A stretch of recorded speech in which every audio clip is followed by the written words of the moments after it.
রামচন্দ্রপুর খাল উদ্ধার অভিযানে অনেক স্থাপনা উচ্ছেদের পাশাপাশি ভাঙা পড়েছে অস্থায়ীভাবে বসবাস করা বেশ কিছু পরিবারের ঘর। ছাগলকাণ্ডে আলোচিত পশুর খামার সাদিক অ্যাগ্রো সহ বেশ কিছু অবৈধ স্থাপনা উচ্ছেদের পর ধ্বংসাবশেষ বিক্রি হয়েছে নিলামে।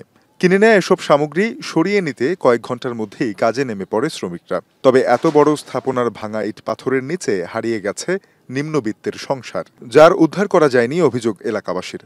আমার ভাঙ্গে আগে বাড়ায় এই করতে করতে এই রুমটা তৈরি করছে না, এই রুমেরও 40 হাত ভিতরে পূব দিকে আমার ঘর ছিল, আমাদের ভাঙতে ভাঙতে এখানে আনছে। এদিন 1 লাখ টাকা ভাঙিয়া ঘর উঠাইলাম, অন্তত আমার ঘরে ঘরটা ভাঙিয়া চুরিয়া দিল, আমরা কই যাবো? আমার ঘরে আগে ভরো কয় নাই, আমরা কোনো মাল সামানো নিতারি নেই, যা থোড়া থোড়া যেটুক বাইক করতারছি এবার তো ভাঙিয়ে চুরিয়া।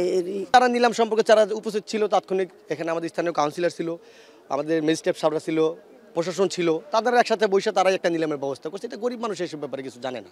একটা সময় যে তারা পিলার দিয়েছিল সেটার ভিতরে না, সে অংশটুকু ভেঙে ফেলা হচ্ছে। ঢাকা উত্তর সিটি কর্পোরেশন বলছে, শুধু রামচন্দ্রপুর খাল নয়, 7 মসজিদ হাউজিং আবাসিক এলাকায় ফার্ম ও বাণিজ্যিক স্থাপনায় বাড়ছিল দূষণ ও ডেঙ্গু সহ নানা অসুখের ঝুঁকি। তাই কোনো ব্যক্তি প্রতিষ্ঠান নয়, তারা সিটি কর্পোরেশন এলাকার নাগরিক সুরক্ষা দিতে পরিচালনা করেছে এই অভিযান।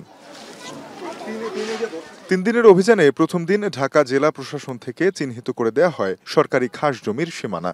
এলাকাবাসীর অভিযোগ, চিহ্নিত এলাকার বাইরেও উচ্ছেদ করা হয়েছে বেশ কিছু স্থাপনা, যার মধ্যে ভাঙা হয় বেশ কিছু আবাসিক ঘরবাড়ি। তবে সীমানার বাইরে ব্যক্তি খতিয়ানে থাকা যেসব আবাসিক স্থাপনা ভাঙা হয়েছে তা আদালতের সিদ্ধান্ত মোতাবেক। খাস জমির কাছে ভবন নির্মাণে প্রয়োজনীয় অনুমতি না থাকায় এসব ভবন গুড়িয়ে দেওয়া হয়েছে বলে জানান নির্বাহী ম্যাজিস্ট্রেট। অভিযানে অন্তত 20টি স্থাপনা ভেঙে দেওয়া হয়। তবে রামচন্দ্রপুর খালের কতটুকু অংশ সুরক্ষিত করা গেল এমন প্রশ্নে নির্বাহী ম্যাজিস্ট্রেট জানান, পানি উন্নয়ন বোর্ডের সাথে সমন্বয় করে আপাতত কাজ সম্পন্ন করা হয়েছে। দখল হওয়া খালের বাকি অংশ উদ্ধারে কাজ চলবে। মহামান্য হাইকোর্টের যে নির্দেশনা ফোরশো ল্যান্ড, যে এখানে এনওসি নিয়ে যেটা যে কত দূরে আপনি ভবন করতে পারবেন, সিটি কর্পোরেশনের নো অবজেকশন সার্টিফিকেট নিয়ে যে ভবনগুলি নির্মাণ করা হয়েছে কি হয়নি সেগুলি দেখে যে মেজারমেন্ট করে যেগুলো অবৈধ পাওয়া গেছে সেই ভবনগুলো, সেই অবৈধ স্থাপনাগুলি আমরা ভেঙেছি।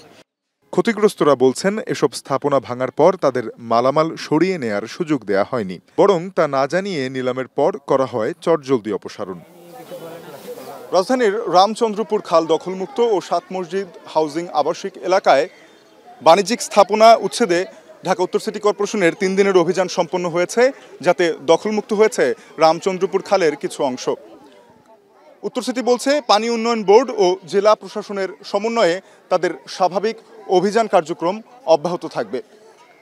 এদিকে এলাকাবাসী বলছে, শুধু বাণিজ্যিক স্থাপনা নয়, তাদের অভিযোগ বিনা নোটিশে গুড়িয়ে দেওয়া হয়েছে কিছু আবাসিক ঘরবাড়িও, যাতে ঠাঁই ছিল 50টি নিম্ন আয়ের পরিবারের 200 মানুষের, যারা এখন সকলেই দাঁড়িয়েছেন খোলা আকাশের নিচে বৃষ্টির দিনে। তানজিম শাফিন, এখন, ঢাকা।